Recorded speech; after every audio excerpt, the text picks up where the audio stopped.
राजीव, अब जरा मुझे ये बताइए, राजीव, हाँ, आप कैसे एनालाइज करेंगे अगले 6 महीने, अगले 1 साल देश की राजनीति के लिए? अगर ये जो इस समय स्क्रीन पर दिख रहा है ये ऐसे ही रहता है तो पश्चिम बंगाल बीजेपी, असम बीजेपी, केरलम में कांग्रेस पार्टी, पुदुचेरी में एनडीए और तमिलनाडु में एनडीए की सरकार। देखिए असम में तो खाली चुनाव हो रहे थे, वहां तो सरकार हेमंता बिस्वा शर्मा की आनी थी, केवल कहने के लिए चुनाव हो रहे थे। अब मैं गया था आसाम में, आपको पहले से मैं कह रहा हूं कि वहां कोई फाइट नहीं है। आसाम में हेमंता आएंगे और बहुत जोरदार तरीके से, वो तो चुनाव कहने के लिए हो रहा था। असली चुनाव जो है डीएम उधर तमिलनाडु का, मेरा उसमें कोई इंटरेस्ट नहीं, न मैं उधर की राजनीति को थोड़ा बहुत भी जानता भी नहीं हूँ कि वहाँ क्या मुद्दे थे, क्या है, वो मैं स्क्रीन पे ही देख रहा हूँ। मैं पूरे तौर पे बंगाल और असम में रहा। असम में तो कोई लड़ाई नहीं है।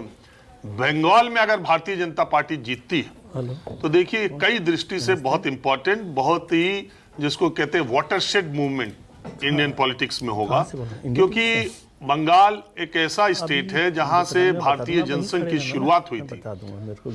श्यामा प्रसाद मुखर्जी ने जिस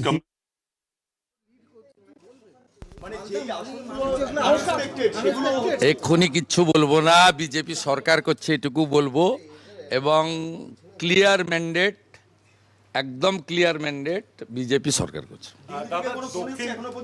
না না না, it's too early to say anything. দাদা, দক্ষিণ কলকাতায় আপনিও এগোচ্ছেন, স্বপন দাশগুপ্ত তিনিও অনেকটা লিডে রয়েছে, তৃণমূলের গড়ে কি এবার কার্যত কলকাতাতে শিক্ষিত লোকজন, হিন্দুরা, তারা মমতা ব্যানার্জি। क्या सुवेंदु अधिकारी पश्चिम बंगाल के अगले मुख्यमंत्री बनने जा रहे हैं क्या? राजीव जेटली, सीधा सवाल। राजीव भाई, सुवेंदु अधिकारी सीएम है क्या?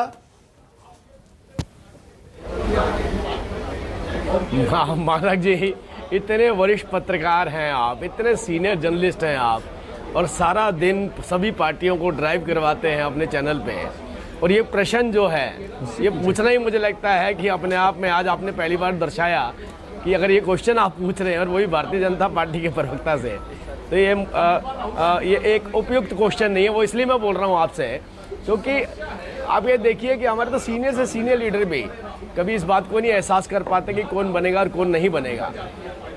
एक एक मंडल का जो अध्यक्ष है हमारा भारतीय जनता पार्टी का, उसकी जो मेहनत है वो उतनी ही रही है जितनी मेहनत हमारे सीनियर लीडर्स ने करी, और बड़ा मुश्किल होता है, बहुत चुनौतीपूर्ण था ये कार्य बंगाल की धरती पर करना, जहां पूरा प्रशासन भारतीय जनता पार्टी के कार्यकर्ताओं के खिलाफ होता हो, जहां पर सरकार कोशिश करती हो, मौके ढूंढती हो कि अगर ये बाहर निकलेंगे तो इन्हें छोड़ा नहीं जाएगा। और ये जो आंकड़े आपको नज़र आ रहे हैं ना, ये सबसे ज़्यादा अगर किसी को राहत दे रहे होंगे ये बंगाल की जनता को दे रहे होंगे, क्योंकि ये चुनाव जो है ना बंगाल की जनता ने लड़ा है। वो कभी नहीं चाहती थी कि टीएमसी की सरकार दोबारा बने, इस कुशासन से वो निजात चाहती थी, लेकिन एक भय का माहौल था।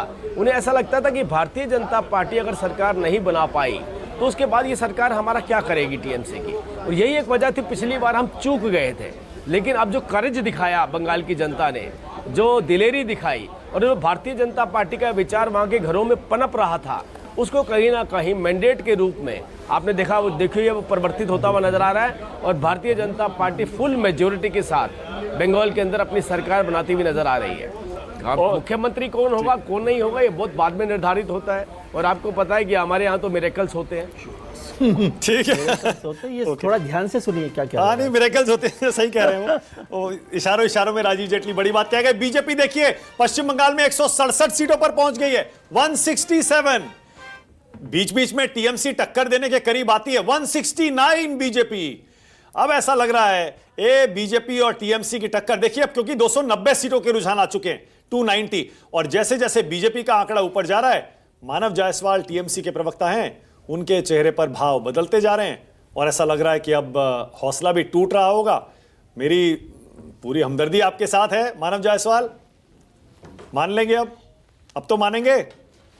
सुनिए ना, हमदर्दी थोड़ा देर कम से कम 4 घंटे रुक जाइए और भाजपा के लिए तैयार रखिए, और बड़ा गुलदस्ता वाला हमदर्दी रखिएगा। देखिए आप 1 घंटे पहले 2 घंटा कह रहे थे, 1 घंटा पहले आपने कहा 2 घंटा रुकिए, अब 1 घंटे बाद कह रहे हैं 4 घंटा रुकिए। अरे मानव भाई, कारण सुन लीजिए। अभी जितने भी सीटों का आकलन आपने दिया है, इलेक्शन कमीशन के वेबसाइट ने उतने सीटों का आकलन नहीं दिया। बहुत जगह नहीं, काउंटिंग इलेक्शन कमीशन के आंकड़ों के हिसाब से बता देता हूँ मानव, इलेक्शन कमीशन के आंकड़े के मुताबिक अभी जो मैंने थोड़ी देर पहले देखा था 91 सीटों पे बीजेपी आगे है, 48 सीटों पे टीएमसी आगे है, तो उसमें भी बहुत बड़ा फासला दिखाई देता है मानव। जो नहीं सर, नहीं मैं आपको रोक रहा हूँ, बुरा मत मानिएगा।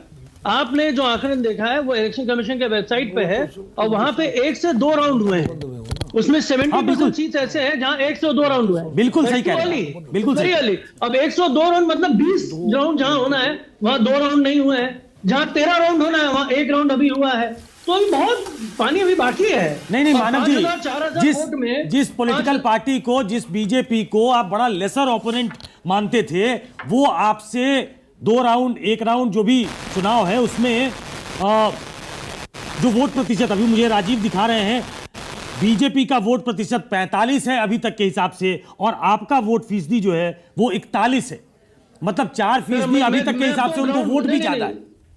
नहीं मैं आपको ग्राउंड रियलिटी बता देता हूँ। जहां जहां भाजपा ने, जो इलेक्शन कमीशन ने इस संचय से जो वोट काउंटिंग करी है, जहां इनिशियल लीड आपको भाजपा की मिलेगी, वो सीट वाइज उन्होंने बहुत ही माइन्यूटली एक बूथ वाइज डेटा को कलेक्ट करते हुए वहां पे जहां जहां बीजेपी का बढ़त हमेशा रहा है उसको पहले वो दिखा रहे हैं। और ये साथ ही साथ विद इन नो टाइम ये आप जो नंबरशिप देखेंगे ना, बीजेपी ट्रिपल डिजिट टच नहीं करेगी, भाजपा ट्रिपल डिजिट टच नहीं करेगा ऑन द फाइनल राउंड। नहीं चलिए वो तो हम शाम में देखेंगे, लेकिन भाजपा जिसको अपना आप प्रतिद्वंदी मानते भी नहीं थे, वो आपसे 3 घंटे की काउंटिंग के बाद वो आपसे मत प्रतिशत में ज्यादा है, आपसे सीटों में ज्यादा है, रुझानों में ज्यादा है, तो वो आपसे अच्छा चुनाव लड़ रही है। नहीं सर कैसे अच्छा चुनाव लड़ रही है? अच्छा चुनाव काउंटिंग हो रहा है, अभी 2 राउंड काउंटिंग नहीं हुआ है। आप 3 घंटे 4 घंटे की बात कर रहे हैं, आप इतने वरिष्ठ हैं, इतने अच्छा, सालों का आपका अनुभव है। एक काम करते हैं मानव भाई, एक काम करते हैं, सुनिए ना, एक काम करते हैं, ये स्क्रीन पर आंकड़े ऐसे ही रहने देते हैं, ऐसे ही रखते हैं। राजीव भाई एक सेकंड, ये आज बात क्या है कि अगर बीजेपी के उसमें बोल दो तो बीजेपी के प्रवक्ता उखड़ जा रहे हैं, टीएमसी के कुछ बोल दो तो टीएमसी के प्रवक्ता उखड़ जा रहे हैं। अरे अभी तो इतनी आप लोग इतनी क्यों इतने तैश में, देखिए इतने तेज में प्रवक्ताओं का नतीजे के दिन आना ठीक नहीं है, जो नतीजा आएगा नहीं। अच्छा ओके मानव भाई, अब एक काम करिए, सुनिए ना मानव भाई, एक काम करिए, सुनिए ना, हमारा मेहनत का फल है। अच्छा एक काम करिए देखिए, सुनिए ना मैं क्या कह रहा हूं, एक काम करिए, अभी 10:49 हो रहे हैं, ठीक है, 3 घंटे की काउंटिंग लगभग होने वाली है। अब ये स्क्रीन पर ट्रेंड्स आ रहे हैं, लेटेस्ट ट्रेंड्स है, जरा लाइए, जरा वापस लाइए, जरा राजीव रंजन को भी लाइए, राजीव रंजन को लाइए।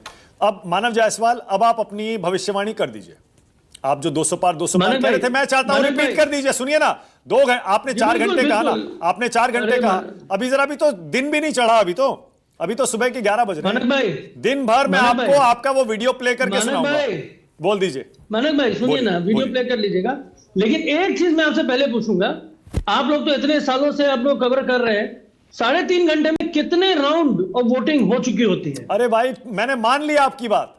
नहीं मानिए मत, अरे मैंने मान लिया, को बताइए। मैं कह रहा हूं अच्छा ठीक है, आप 2 राउंड कह रहे हैं, 2 राउंड हुए, चलिए आपने कहा 2 राउंड हुए, नहीं हुए, मैं वो भी बोल रहा हूं 1 राउंड हुआ है, बहुत सारी ऐसी सीटें 1 राउंड हुआ है, ठीक है ओके, मैंने मान लिया आपकी बात, मैंने आपकी बात मान ली, मैंने मान लिया। मैं आपको फिर से बोलता हूं, अरे भाई ब्रेकिंग न्यूज़ लगाइएगा, मैंने मान लिया, मैंने मान लिया, हम 200 से पार जा रहे हैं, 200 से, ओके। मैं एक बात बता दूं, बिल्कुल मैं आपको बता दूं मानव भाई कि कहीं इलेक्शन कमीशन की वेबसाइट के हिसाब से 5 राउंड तक की गिनती हो गई, 3 राउंड तक की गिनती हो गई। अगर आप कहेंगे तो विधानसभा भी मैं बता दूंगा जहां 5 राउंड की गिनती हो चुकी है, उसका नाम है दिनहाटा, और हालांकि वहां 24 जहां की 24 राउंड की होनी, अभी 1/5 की गिनती हुई, इतने वोट पड़े हैं। 20% 30% नहीं सर, कम से कम 40% राउंड हो जाए, 50% राउंड हो जाए, उसके बाद आपको मिलेगा। क्योंकि सर इन्होंने बहुत ही टेक्निकली, मैं आपको अभी बता देता हूं, इलेक्शन कमीशन ने इस वर्ष जितने भी पैरामीटर्स रखे हैं वो बीजेपी को मद्देनजर रखते हुए रखे हैं, और काउंटिंग भी उन्हीं के मद्देनजर रखते हुए, इनिशियली इनको उफान चाहिए, इनिशियली कॉन्फिडेंस रहे, हमारे लोग हताश हो। अरे काउंटिंग कमाल कर रहे हैं, वोटिंग हो चुकी है मानव भाई, एक सेकेंड, वोटिंग हो चुकी, वोट पड़ चुके, अब ये बीजेपी के हौसले बढ़ा के किसी को क्या फायदा होने वाला है? वोट तो चेंज होगा। विनोद जी कुछ कह रहे हैं, एक इंटरेस्टिंग फैक्ट मैं आपके लिए बता रहा हूँ, विनोद जी गुरु गोविंद सिंह का एक भजन है कि सूरा सोई कब उन्हें छाड़े खेत, पुरजा पुरजा कट गिरे तब उन्हें छाड़े खेत। तो मानक भाई सूरा सोई है, तो लड़ रहे हैं, ठीक है, मैं उनकी ये कह रहा भावनाओं का ख्याल हूं, रखिए। एक इंटरेस्टिंग नहीं, फैक्ट नहीं, है। कैसे कैसे कैसी बातें आप कर रहे हैं? आप देखिए अभी जैसे हमारे सामने में है, यहाँ पे एक सीधे मतीगारा नक्सलबाड़ी इलाका, वहां पे 1 राउंड हुआ है, 1 राउंड, वहां 13 राउंड होने बाकी है। अच्छा, मान लिया, और वहां पे लीड दिखा रहा है 4000 वोट से। अरे तो नहीं ऐसा नहीं है, सुनिए, 300, अरे भाई हम ये 400, थोड़े कह रहे हैं कि 500, नहीं नहीं, एक 1500, मिनट। अरे मान एक भाई मिनट, हम मान नहीं लीजिए, कह रहे, अरे हम तो खुद नहीं कह रहे, नतीजा आ गया। अरे भाई जो आप अभी इसे तक नहीं- आया अभी उसी पे बात आपके करते सामने हैं। हमारे वरिष्ठ गुरुजन बैठे हैं, उन्होंने बहुत अच्छी गुरु गोविंद का स्थान की बना दी, लेकिन उन्होंने ये नहीं बताया कि आधा सच, लेट वाला सच, अधूरा सच, पिछड़ा सच, इसका वर्तमान क्या